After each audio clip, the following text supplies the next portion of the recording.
नमस्कार, आप देख रहे हैं न्यू दर्शन समाचार बालमुकुंद तिवारी के साथ। आज हम पोल खोल कार्यक्रम में श्री राहुल गांधी व साठगांठ कम्युनिस्ट पार्टियों के बीच में खोलेंगे पोल। जैसा कि आप सब लोग जानते हैं कि एयरफोर्स के अध्यक्ष ने ये स्वीकार किया अपने इंटरव्यू में कि 1962 के बीच में जब चाइना और भारत का युद्ध हुआ था तो उस समय हमारे यहाँ एयरफोर्स को बम गिराने की अनुमति नहीं दी गई थी, क्योंकि वो पंचशील सिद्धांत और शांति दूत 5 कबूतर उड़ाते थे पंडित जवाहरलाल नेहरू क्या क्या इस तरीके से, जिस कारण से थल सेना हमारे यहाँ नहीं लड़ पाई और काफ़ी कुछ ऐसी स्थितियां रहीं प्रतिकूल जिनके कारण से हम हार गए चाइना से, जिसकी टीस आज भी मतलब हर 130 करोड़ भारतीयों के दिल में है। लेकिन अब भारत बदल चुका है, देश बदल चुका है। आज पूरा विश्व 184 देश भारत के तरफ उम्मीदों की निगाह से देख रहे हैं।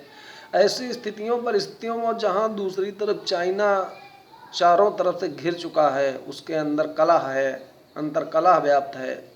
तीन देश जो कब्जा किया था, वो चाहे ताइवान हो, चाहे हांगकांग हो या आपका तिब्बत हो, सब जगह प्रदर्शन चल रहे हैं। और जो सबसे बड़ी बात है, जो चीन की सेना है वो कोई मतलब सेना नहीं है, बल्कि वो सब कम्युनिस्टी हैं, लिबरल हैं।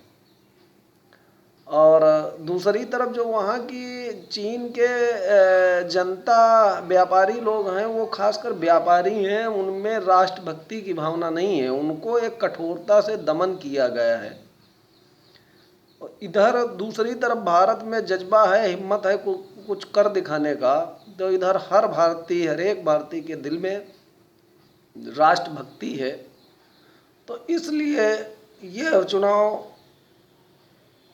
वगैरह का मद्दे नज़र ध्यान से हटा करके यदि चाइना और भारत के बीच में युद्ध होता है तो ऐसी परिस्थितियों में ये बिल्कुल निश्चित है कि जीत भारत की होगी। और ये सब तमाम जो भविष्य करता थे या अन्य मतलब कई जगह से साक्ष्य मिलते हैं, और हम इस समय बहुत ही मजबूत स्थिति में हैं। और अगर चाइना युद्ध करता है तो उसको इसका खामियाजा बहुत बड़ा भुगतना पड़ सकता है।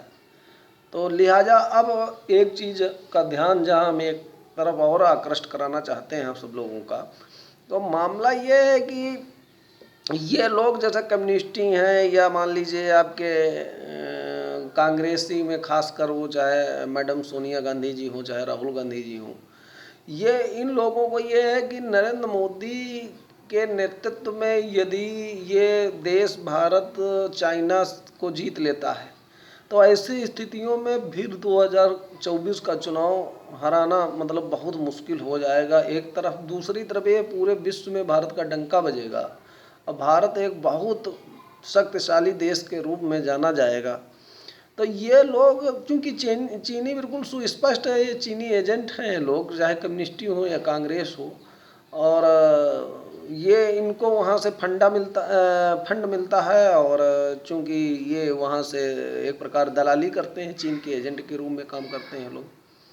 तो है क्या कि ये मतलब सारी जड़ ये है कि ये लोग बिल्कुल देश को खोखला कर दिया था। अब उसमें उसकी भरपाई होते होते इतना समय लग रहा है, लेकिन मैं आपको बता दें कि भारत युद्ध जीतेगा, नरेंद्र मोदी के नेतृत्व में जीतेगा। और भारत की क्या मजाल, हम उनसे किसी भी उसमें चाहे वो सैन्य ताकत हो चाहे जो भी हो, उसमें हम सब लोग कम नहीं हैं। तो ये बिल्कुल ध्यान रखना होगा कि ये ऐसा नहीं हो सकता है कि 1962 वाला भारत है। उनकी नीतियां थी पंडित जवाहरलाल नेहरू के कारण, जिनके कारण से हम युद्ध में पराजित हुए थे। इस बार युद्ध बहुत भीषण होगा और जीत भी भारत की होगी। इसी के साथ जय हिंद, जय भारत।